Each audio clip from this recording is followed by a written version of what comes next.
राधा मेरी स्वामिनी और मैं राधे को दास, जन्म जन्म मोहे दीजिए श्री वृंदावन धामवास। राधे राधे। जय जय যোগিনী একাদশী কি। আজ হলো পবিত্র যোগিনী একাদশী। যোগিনী একাদশীর পবিত্র দিনে আমরা ভগবান শ্রীকৃষ্ণের নিত্যধাম বৃন্দাবন ধামকে দর্শন করতে করতে যোগিনী একাদশীর মাহাত্ম্য কথা শ্রবণ করব। প্রিয় ভক্ত, অপার মহিমা রয়েছে এই যোগিনী একাদশীর। ব্রহ্ম বৈবর্তন পুরাণে আষাঢ় মাসের কৃষ্ণপক্ষের একাদশীর ব্রত মাহাত্ম্য যুধিষ্ঠির শ্রীকৃষ্ণের সংবাদ রূপে বর্ণিত আছে। যুধিষ্ঠির মহারাজ বললেন, হে বাসুদেব, আষাঢ় মাসের কৃষ্ণপক্ষীয় একাদশীর মাহাত্ম্য কৃপাপূর্বক আমাকে বলুন। ভগবান শ্রীকৃষ্ণ বললেন, হে মহারাজ, সকল পাপ বিনাশিনী ও মুক্তিপ্রদত এই উত্তম ব্রতের কথা বলছি, আপনি শ্রবণ করুন। আষাঢ় মাসের কৃষ্ণপক্ষীয় একাদশী যোগিনী নামে খ্যাত। মহাপাপ নাশকারী এই তিথি ভবসাগরের পতিত মানুষের উদ্ধার লাভের একমাত্র নৌকাস্বরূপ। ব্রত পালনকারীদের পক্ষে এটি সর্বশ্রেষ্ঠ ব্রত বলে প্রসিদ্ধ। এই প্রসঙ্গে আপনাকে একটি পবিত্র পৌরাণিক কাহিনী বলছি। অলকা নগরে শিব ভক্ত পরায়ণ কুবির নামে এক রাজা ছিলেন। তিনি প্রত্যহ শিব পূজা করতেন। তার হেমামালী নামে একজন মালী ছিল। প্রতিদিন শিব পূজার জন্য মানস সরোবর থেকে সে ফুল তুলে এনে যক্ষরাজ কুবিরকে দিত। বিশালক্ষী নামে হেমামালীর এক পরমা রূপবতী পত্নী ছিল। সে তার সুন্দরী পত্নীর প্রতি অত্যন্ত আসক্ত ছিল। একদিন সে তার স্ত্রীর প্রতি কামাসক্ত হয়ে পড়ল। রাজভবনে যাওয়ার কথা ভুলে গেল। বেলা 2 প্রহর অতীত হলো। অর্চনের সময় চলে যাচ্ছে দেখে রাজা ক্রোধান্বিত হলেন। মালির বিলম্বের কারণ অনুসন্ধানে এক দূত প্রেরণ করলেন। দূত এসে রাজাকে বলল, সে গৃহে স্ত্রীর সাথে আনন্দে মত্ত। দূতের কথা শুনে কুবির অত্যন্ত রেগে তখনই মালিকে তার সামনে হাজির হতে আদেশ দিলেন। এদিকে মালি কুবিরের পূজার সময় অতিবাহিত হয়েছে বুঝতে পেরে অত্যন্ত ভয় পেল। তাই সে স্নান না করেই সে রাজার সামনে উপস্থিত হলো। তাকে দেখা মাত্র রাজা ক্রোধবশে চোখ রাঙিয়ে বললেন, হে রে পাপিষ্ঠ দুরাচারী, তুমি দেব পূজার পুষ্প আনতে অবজ্ঞা করেছো, তাই তোমাকে আমি অভিশাপ দিচ্ছি। তুমি শ্বেত কুষ্ঠরোগ হয়ে যাও এবং তোমার প্রিয়তমা ভার্যার সাথে তোমার চিরবিয়োগ সংগঠিত হোক। হে রে নীচ, তুমি এখনই এই স্থান থেকে ভ্রষ্ট হয়ে অধোগতি লাভ করো।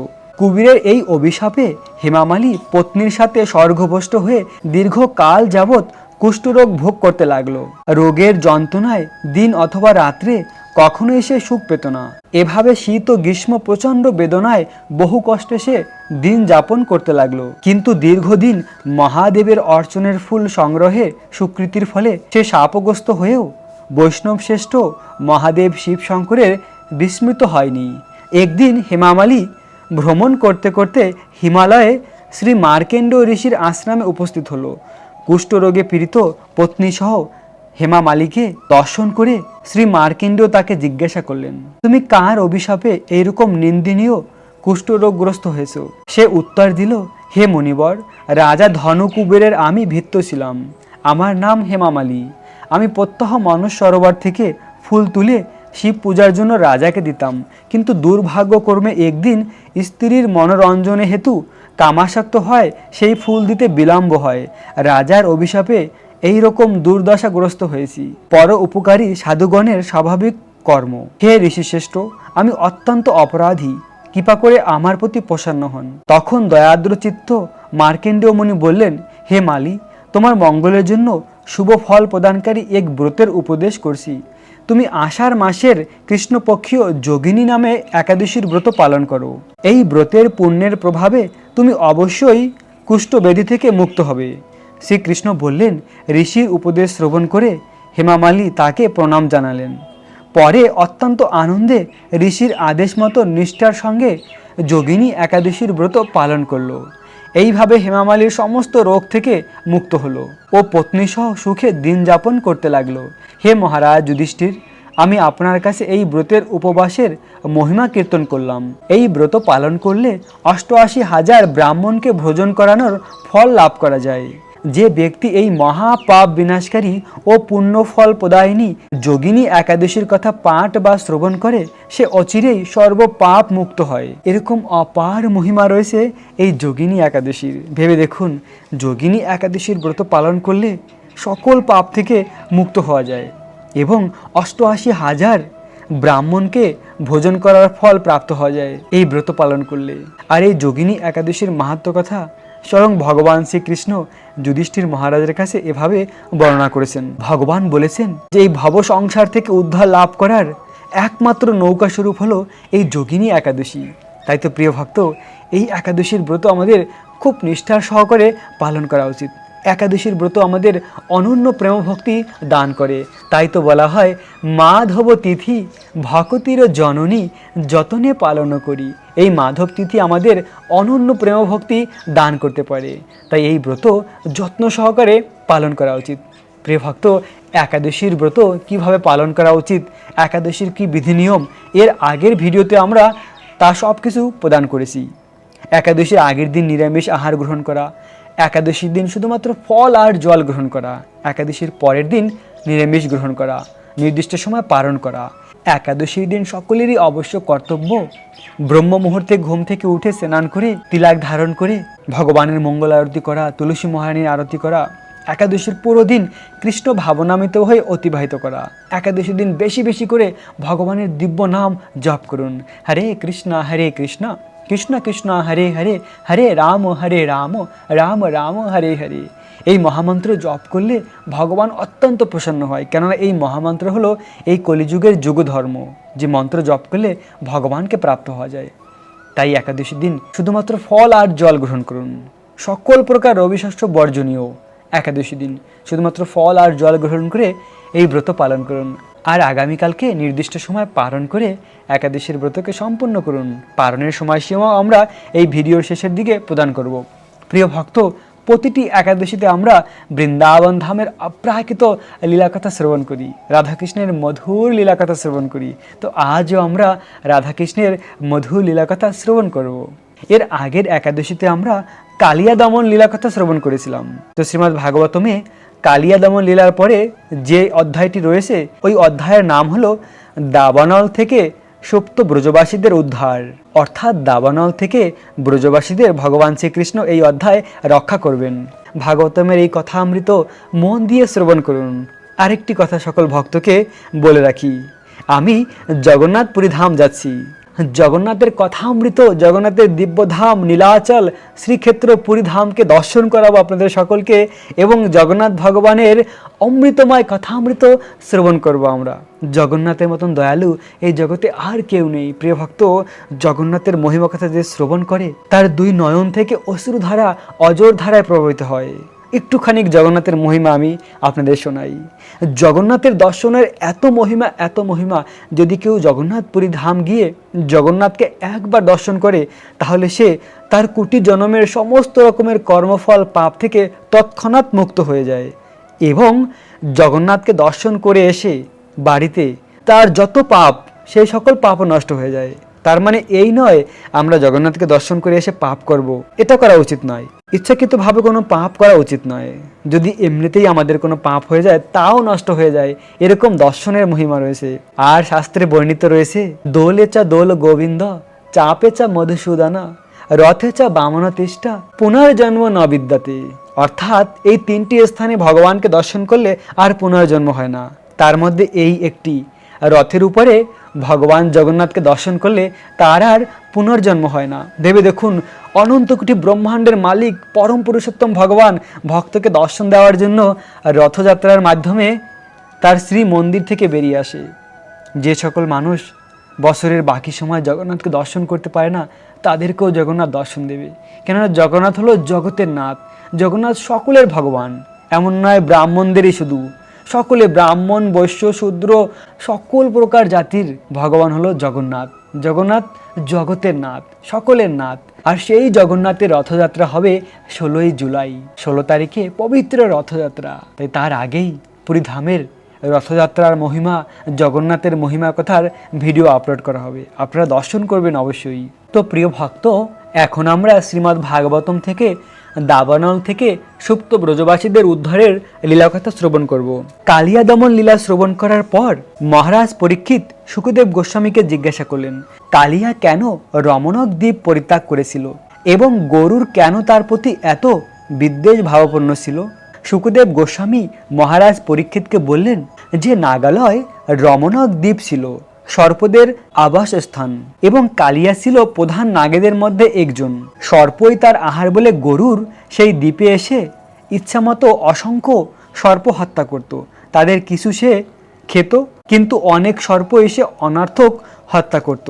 তার ফলে সর্পকুল এত বিচলিত হয়ে পড়েছিল যে তাদের রাজা বাসুকী ব্রহ্মার কাছে তাদের রক্ষার জন্য আবেদন করেছিলেন। ব্রহ্মা এক বন্দোবস্ত করেছিলেন যাতে গরুর অনর্থক বিশৃঙ্খলা সৃষ্টি না করে। তাই প্রতি মাসে যেদিন চন্দ্র অর্ধাকৃত গ্রহণ করবে সেদিন সর্পকুল গরুরকে একটি সর্প উৎসর্গ করবে। একটি বিশেষ বৃক্ষের নিচে গরুরের নিবেদন স্বরূপ একটি সর্প রেখে দেওয়া হতো।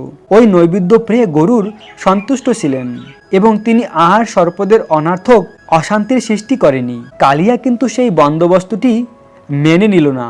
তার সঞ্চিত বিষ এবং শক্তির গর্ভে মত্ত হয়ে সে ভাবল গরুরকে কেন এই উপহার দেওয়া হবে। এই মনে করে সে নিজেই গরুরকে উৎসর্গিত উপহার ভোজন করতে শুরু করলো।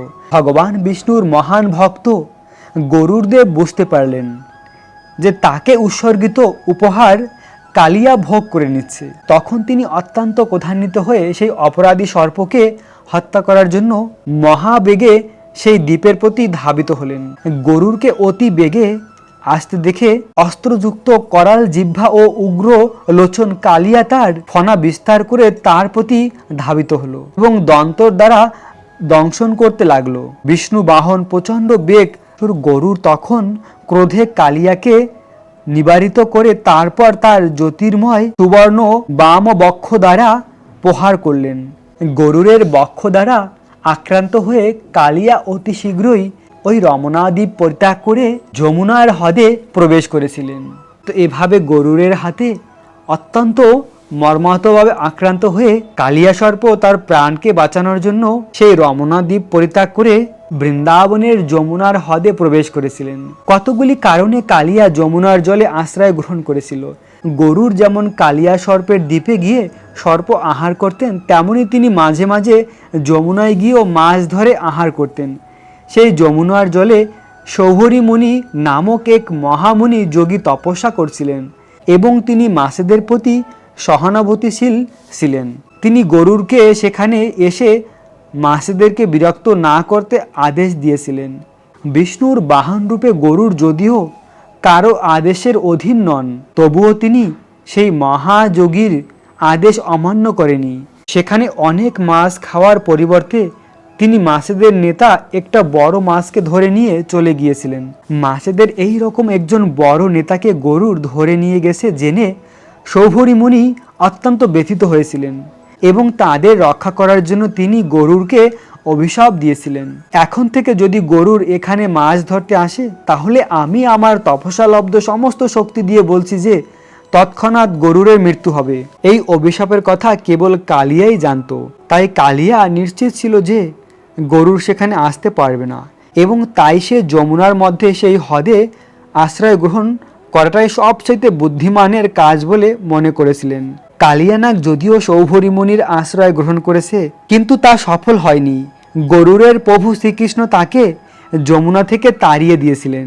এখানে একটা কথা আমাদের মনে রাখতে হবে যে গরুর সরাসরিভাবে পরমেশ্বর ভগবানের সঙ্গে সম্পর্কযুক্ত এবং তিনি এত শক্তিশালী যে কারো আদেশ বা অভিশাপের অধীন তিনি নন। প্রকৃতপক্ষে শ্রীমদ্ ভাগবতমে বলা হয়েছে ভগবানের অন্তরঙ্গ সেবক রূপে গরুরের পদ পরমেশ্বর ভগবানের মতোই এবং তাই তাকে অভিশাপ দেওয়ার ফলে সৌভরী মুনির অপরাধ হয়েছে। গরুর যদিও এই অভিশাপের কোনো প্রতিশোধ নেওয়ার চেষ্টা করেনি, কিন্তু তার মতন একজন মহান ভাগবত বৈষ্ণবের চরণে অপরাধ করার ফলে সৌভরী মুনি রক্ষা পাননি। এই অপরাধের ফলে সৌভরী মুনির তার তপস্যার থেকে ভ্রষ্ট হয়েছিলেন এবং এই জড়জগতে ইন্দ্রিয় তর্পণকারী একজন গৃহস্থে পরিণত হয়েছিল। সৌভরী মুনি তিনি ধ্যানে ব্রহ্মসুখে মগ্ন ছিলেন। তাই এই অধপতন বৈষ্ণব অপরাধের এক দৃষ্টান্ত। তাই কখনো আমাদের ভগবানের ভক্তের চরণে কোনো রকমের অপরাধ করা উচিত নয়। ভগবান ভক্তের হৃদয়ে বাস করে, তাই তো বলা হয় তোমারও হৃদয়ে সদা গোবিন্দ বিরাজমান। গোবিন্দ ভক্তের হৃদয়ে বিরাজমান, তাই ভক্তের চরণে অপরাধ করলে ভগবান কখনো তাকে ক্ষমা করে না। ভগবান শ্রীকৃষ্ণ যখন কালিয়ার হাত থেকে বেরিয়ে এলেন, তখন যমুনার তীর থেকে তার আত্মীয় স্বজন বন্ধু বান্ধবেরা তাকে দেখতে পেলেন। তারা দেখলেন যে শ্রীকৃষ্ণ অপরূপ সজ্জায় সজ্জিত হয়ে বহু মূল্যবান মণি মাণিক্যে ভূষিত, এবং তাকে দেখে মনে হচ্ছিল তার সমস্ত শরীর অত্যন্ত সুবর্ণমণ্ডিত। বৃন্দাবনের সমস্ত অধিবাসীরা, গোপ এবং গোপ বালকেরা, সমস্ত গাভী এবং গোবৎসরা তখন দেখলেন যে শ্রীকৃষ্ণ যমুনা থেকে উঠে আসছে। তখন তাদের মনে হলো যে তারা যেন তাদের জীবন ফিরে পেলেন। কেউ যখন তার জীবনকে ফিরে পায়, তখন সে স্বাভাবিকভাবে এসে অত্যন্ত আনন্দিত হয়। সেই আনন্দে মগ্ন হয়ে তারা সকলেই একে একে শ্রীকৃষ্ণকে আলিঙ্গন করতে লাগলেন এবং সকলে স্বস্তি অনুভব করলেন। মা যশোদা এবং রোহিণী, নন্দ মহারাজ এবং সমস্ত গোপেরা এত আনন্দিত হয়েছিলেন যে কৃষ্ণকে আলিঙ্গন করে তাদের মনে হয়েছিল তাদের জীবনের চরম উদ্দেশ্য সাধিত হলো। বলরামও কৃষ্ণকে আলিঙ্গন করলেন, কিন্তু তিনি মৃদু মৃদু হাসছিলেন, কেননা তিনি জানতেন সকলেই যখন উৎকণ্ঠিত এইভাবে মোহমান হয়ে পড়েছিলেন, তখন কৃষ্ণ কি করেছিলেন। যমুনার তীরবর্তী সব কয়টি বৃক্ষ, সমস্ত গাভী গোবৎস সকলেই কৃষ্ণের আগমনে আত্মহারা হয়ে গিয়েছিল। বৃন্দাবনের ব্রাহ্মণেরাও কৃষ্ণ এবং কৃষ্ণের পরিবারকে সকলকে অভিনন্দন জানালেন। স্বস্তিক এসে উপস্থিত হলেন। ব্রাহ্মণেরা হচ্ছেন সমাজের গুরু। তারা কৃষ্ণের এই বিপদ মুক্তির জন্য তাদের এবং পরিবারের সকলকে আশীর্বাদ করলেন, এবং এই উপলক্ষে ব্রাহ্মণেরা নন্দ মহারাজকে দান করার জন্য অনুরোধ করলেন। কৃষ্ণের পুনরাগমনে নন্দ মহারাজ এত খুশি হয়েছিলেন যে তিনি ব্রাহ্মণদের বহু গাভী ও স্বর্ণ উপহার দিলেন। নন্দ মহারাজ যখন এইভাবে দান করতে ব্যস্ত ছিলেন, তখন মা যশোদা কৃষ্ণকে কোলে নিয়ে তাকে আলিঙ্গন করে অবিশ্রান্ত ধারায় কাঁদতে লাগলেন। তো মা যশোদা কৃষ্ণকে আলিঙ্গন করে অজর ধারায় কাঁদতে লাগলেন। মা যশোদার দুই নয়ন যুগল থেকে অশ্রুধারা প্রভাবিত হচ্ছিল অজর ধারায়। তারা কানহা কৃষ্ণকে জড়িয়ে ধরে, কেননা কানহা অনেক বিপত্তি থেকে বেরিয়ে এসেছে, কানহাকে ফিরে পেয়েছে, তাই মা যশোদা তার জীবনকে ফিরে পেয়েছে। এদিকে রাত্রি হয়ে এসেছিল। গাভী এবং গোবৎস সহ বৃন্দাবনের অধিবাসীরা অত্যন্ত ক্লান্ত হয়ে পড়েছিল, তাই তারা যমুনার তীরে বিশ্রাম করতে মনস্থ করলেন। মধ্যরাত্রে সকলেই যখন ভিড় নিদ্রায় মগ্ন, তখন হঠাৎ সেই বনে দাবানল জ্বলে উঠল এবং মনে হলো যে সে আগুন যেন অচিরেই সমস্ত ব্রজবাসীদের গ্রাস করবে। তখন তারা সেই আগুনের তাপ অনুভব করলেন। তৎক্ষণাৎ তারা গোপ ও শিশু রূপে লীলা বিলাস পরায়ণ পরমেশ্বর ভগবান শ্রীকৃষ্ণের শরণাগত হলেন। তারা বলতে লাগলেন, হে কৃষ্ণ, হে পরমেশ্বর ভগবান, সমস্ত বলের উৎস হে বলরাম, এই সর্বগ্রাসী দাবানল থেকে তোমরা আমাদের রক্ষা করো। তোমরা ছাড়া আমাদের রক্ষা করার আশ্রয় নেই। এই আগুনে আমাদের সকলকে গ্রাস করবে। এইভাবে তারা কৃষ্ণ এবং বলরামের কাছে প্রার্থনা করতে লাগলেন এবং বলতে লাগলেন যে তাদের শ্রী চরণাবৃন্দ ছাড়া তাদের আর কোনো আশ্রয় নেই। সখারা এসে কৃষ্ণকে বলতে লাগলো, হে কৃষ্ণ, তুমি ছাড়া আর কোনো আমাদের আশ্রয় নেই। তখন অতি কৃপাপরায়ণ ভগবান শ্রীকৃষ্ণ তাদের প্রতি তার কৃপা পরবশত শ্রীকৃষ্ণ তৎক্ষণাৎ সেই দাবানল গ্রাস করলেন। অর্থাৎ শ্রীকৃষ্ণ তখন ব্রজবাসীদের রক্ষা করার জন্য সেই দাবানলকে পান করলেন। ভগবান তার মুখের মধ্যে সমস্ত দাবানল আগুনকে গ্রহণ করলেন এবং তাদেরকে রক্ষা করলেন। শ্রীকৃষ্ণের পক্ষে এটা মোটেই অসম্ভব ছিল না, কেননা তিনি হচ্ছেন অনন্ত এবং তার ইচ্ছা অনুসারে যা ইচ্ছা তাই করার মতন অনন্ত শক্তি তার রয়েছে। ভগবান যা খুশি তাই করতে পারে। অনন্ত কোটি ব্রহ্মাণ্ড তার ইচ্ছায় সৃষ্টি হয়, আবার ধ্বংস হয়, এবং ভগবান শূন্যের উপরে ধারণ করে রয়েছে এই ব্রহ্মাণ্ডকে তার শক্তির মাধ্যমে। তাই ভগবানের পক্ষে এটা কোনো অসম্ভব নয়। তো এর আগের অধ্যায়ে ভগবানের কালিয়া দমন লীলা ছিল, আর সেই রাতে ব্রজবাসীরা ওই স্থানে যমুনার ধারেই বিশ্রাম করেছিল। সেই দিন এভাবে এই দাবানল গ্রাস করেছিল, চারদিকে আগুন আর আগুন, আর সেই আগুন থেকে ভগবান এই অধ্যায়ে ব্রজবাসীদের রক্ষা করেছে।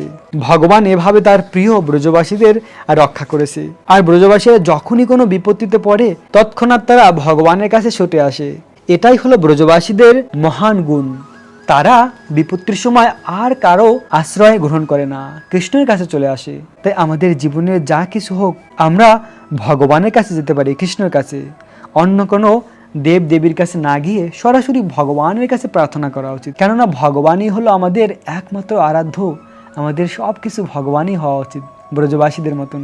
এভাবে ভগবানের চরণে যদি সম্পূর্ণ আত্মসমর্পণ করা যায় তাহলে ভগবান সবসময় সেই ভক্তকে রক্ষা করে, যেমন ব্রজবাসীদের করেছিল। তো প্রিয় ভক্ত, এই যোগিনী একাদশীর দিন আমরা বৃন্দাবন ধামের পবিত্র ভূমিকে দর্শন করতে করতে এই মধুর লীলাকথা শ্রবণ করলাম। এর পরবর্তী ভিডিও জগন্নাথপুরী ধামের আসবে, কেননা আমি রথযাত্রা উপলক্ষে নীলাচল জগন্নাথপুরী ধাম যাচ্ছি। রথযাত্রার অপ্রাকৃত দর্শন করাবো এবং অনেক অমৃতময় লীলাকথা আমরা শ্রবণ করব। তো জগন্নাথের অনেক অনেক মধুর লীলাকথা রয়েছে। তো আমরা জগন্নাথপুরী ধাম গিয়ে সেই লীলাকথা শ্রবণ করব, এক একটি স্থানকে দর্শন করব, সেই লীলাকথা শ্রবণ করব। তো আগামীকাল আমি দিল্লি থেকে রওনা দেব নীলাচল ধামের উদ্দেশ্যে। ভগবান এত দয়ালু, তার নিজের নামের সঙ্গে এই জগন্নাথপুরীর নাম রেখেছে পুরুষোত্তম ক্ষেত্র। সেই পুরুষোত্তম ধামের জগন্নাথ ভগবানের অপ্রাকৃত লীলাকথা আমরা শ্রবণ করব। প্রিয় ভক্ত, যদি কেউ বৃন্দাবনের রাধা গিরিধারী মন্দিরের জন্য ডোনেশন করতে চান তাহলে এই নাম্বারে করতে পারেন। রাধা গিরিধারী মন্দিরের জন্য আপনারা চাইলে ডোনেশন করতে পারেন। এখন আমরা যোগিনী একাদশীর পালনের সময়সীমা জেনে নেব। পশ্চিমবঙ্গের পালনের সময় সকাল 4:59 থেকে 9:25 মধ্যে, দিল্লির পালনের সময় সকাল 5:31 থেকে 10:08 মধ্যে, বৃন্দাবনের পালনের সময় সকাল 5:31 থেকে 10:07 মধ্যে, উত্তরপ্রদেশের পালনের সময় সকাল 5:20 থেকে 9:55 মধ্যে, মুম্বাই মহারাষ্ট্রের পালনের সময় সকাল 6:08 থেকে 10:32 মধ্যে, পুনে মহারাষ্ট্রের পালনের সময় সকাল 6:05 থেকে 10:28 মধ্যে, নাগপুর মহারাষ্ট্রের পালনের সময় সকাল 5:39 থেকে 10:05 মধ্যে, চেন্নাই তামিলনাড়ুর পালনের সময় সকাল 5:49 থেকে 10:06 মধ্যে, ভুবনেশ্বর উড়িষ্যার পালনের সময় সকাল 5:14 থেকে 9:39 মধ্যে, ঝাড়খণ্ডের পালনের সময় সকাল 5:08 থেকে 9:38 মধ্যে, বিহারের পালনের সময় সকাল 5:03 থেকে 9:36 মধ্যে, ছত্তিশগড়ের পালনের সময় সকাল 5:27 থেকে 9:54 মধ্যে, শিলং মেঘালয়ের পালনের সময় সকাল 4:39 থেকে 9:11 মধ্যে, গুয়াহাটি আসামের পালনের সময় সকাল 4:38 থেকে 9:11 মধ্যে, আগরতলা ত্রিপুরার পালনের সময় সকাল 4:45 থেকে 9:15 মধ্যে, আর মিজোরামের পালনের সময় সকাল 4:40 থেকে 9:09 মধ্যে, মণিপুরের পালনের সময় সকাল 4:32 থেকে 9:03 মধ্যে, নাগাল্যান্ডের পালনের সময় সকাল 4:27 থেকে 9:01 মধ্যে, অরুণাচল প্রদেশের পালনের সময় সকাল 4:30 থেকে 9:04 মধ্যে, সিকিমের পালনের সময় সকাল 4:48 থেকে 9:23 মধ্যে, উত্তরাখণ্ডের পালনের সময় সকাল 5:19 থেকে 9:58 মধ্যে, হিমাচল প্রদেশের পালনের সময় সকাল 5:23 থেকে 10:05 মধ্যে, পাঞ্জাবের পালনের সময় সকাল 5:33 থেকে 10:13 মধ্যে, হরিয়ানার পালনের সময় সকাল 5:33 থেকে 10:11 মধ্যে, আর রাজস্থানের পালনের সময় সকাল 5:49 থেকে 10:23 মধ্যে, গুজরাটের পালনের সময় সকাল 6:05 থেকে 10:34 মধ্যে, হায়দ্রাবাদ তেলেঙ্গানার পালনের সময় সকাল 5:48 থেকে 10:10 মধ্যে, বিশাখাপত্তনম অন্ধ্রপ্রদেশের পালনের সময় সকাল 5:29 থেকে 9:51 মধ্যে, গোয়ার পালনের সময় সকাল 6:10 থেকে 10:29 মধ্যে, ব্যাঙ্গালোর কর্ণাটকের পালনের সময় সকাল 6টা থেকে 10:16 মধ্যে, কেরালার পালনের সময় সকাল 6:08 থেকে 10:22 মধ্যে, জম্মু কাশ্মীরের পালনের সময় সকাল 5:27 থেকে 10:11 মধ্যে, বাংলাদেশের পালনের সময় সকাল 5:25 থেকে 9:44 মধ্যে, নেপালের পালনের সময় সকাল 5:16 থেকে 9:51 মধ্যে, ভুটানের পালনের সময় সকাল 5:14 থেকে 9:49 মধ্যে, শ্রীলঙ্কার পালনের সময় সকাল 6:01 থেকে 10:11 মধ্যে, মালয়েশিয়ার পালনের সময় সকাল 7:10 থেকে 11:15 মধ্যে, সিঙ্গাপুরের পালনের সময় সকাল 7:04 থেকে 11:08 মধ্যে, থাইল্যান্ডের পালনের সময় সকাল 5:57 থেকে 10:14 মধ্যে, কলম্বিয়ার পালনের সময় সকাল 5:43 থেকে 9:58 মধ্যে, ভিয়েতনামের পালনের সময় সকাল 5:22 থেকে 9:49 মধ্যে, তাইওয়ানের পালনের সময় সকাল 5:11 থেকে 9:43 মধ্যে, জাপানের পালনের সময় সকাল 4:34 থেকে 5:37 মধ্যে, দক্ষিণ কোরিয়ার পালনের সময় সকাল 5:20 থেকে 5:36 মধ্যে, বেলজিয়াম চীনের পালনের সময় সকাল 4:55 থেকে 9:51 মধ্যে, অস্ট্রেলিয়ার পালনের সময় সকাল 7:10 থেকে 10:29 মধ্যে, নিউজিল্যান্ডের পালনের সময় সকাল 7:44 থেকে 8:36 মধ্যে, দুবাই আবুধাবির পালনের সময় সকাল 5:41 থেকে 8-এর মধ্যে। সৌদি আরবের পালনের সময় সকাল 5:11 থেকে 9:43-এর মধ্যে। কুয়েতের পালনের সময় সকাল 4:56 থেকে 9:34-এর মধ্যে। কাতারের পালনের সময় সকাল 4:51 থেকে 9:23-এর মধ্যে। ওমানের পালনের সময় সকাল 5:27 থেকে 9:57-এর মধ্যে। ইতালির পালনের সময় সকাল 5:45 থেকে 10:45-এর মধ্যে। জার্মানির পালনের সময় সকাল 4:57 থেকে 10:27-এর মধ্যে। পোল্যান্ডের পালনের সময় সকাল 4:29 থেকে 9:57-এর মধ্যে। সুইজারল্যান্ডের পালনের সময় সকাল 5:47 থেকে 10:59-এর মধ্যে। ফ্রান্সের পালনের সময় সকাল 6টা থেকে 11:17-এর মধ্যে। নেদারল্যান্ডের পালনের সময় সকাল 5:32 থেকে 11:01-এর মধ্যে। বেলজিয়ামের পালনের সময় সকাল 5:45 থেকে 11:06-এর মধ্যে। আর লন্ডনের পালনের সময় সকাল 4:57 থেকে 10:23-এর মধ্যে। আয়ারল্যান্ডের পালনের সময় সকাল 5:12 থেকে 10:44-এর মধ্যে। আর মিশরের পালনের সময় সকাল 5:02 থেকে 9:41-এর মধ্যে। আর নিউ ইয়র্ক যুক্তরাষ্ট্রের পালনের সময় সকাল 5:34 থেকে 10:32-এর মধ্যে। নিউ জার্সি যুক্তরাষ্ট্রের পালনের সময় সকাল 5:38 থেকে 10:35-এর মধ্যে। ওয়াশিংটন ডিসির পালনের সময় সকাল 5:52 থেকে 10:46-এর মধ্যে। নর্থ ক্যারোলিনার পালনের সময় সকাল 6:13 থেকে 11:01-এর মধ্যে। শিকাগো যুক্তরাষ্ট্রের পালনের সময় সকাল 5:25 থেকে 10:25-এর মধ্যে। ডালাস টেক্সাস পালনের সময় সকাল 6:27 থেকে 11:11-এর মধ্যে। তো এই ছিল পৃথিবীর অনেক স্থানের যোগিনী একাদশীর পালনের সময়সীমা। প্রিয় ভক্ত, এই সময় মতন পালন করে একাদশীর ব্রতকে সম্পূর্ণ করুন। আপনাদের সকলকে যোগিনী একাদশীর অনেক অনেক শুভেচ্ছা, অভিনন্দন। রাখবেন নিজেদের অনেক অনেক যত্ন, থাকবেন কৃষ্ণ ভাবনাময়। রাধে রাধে।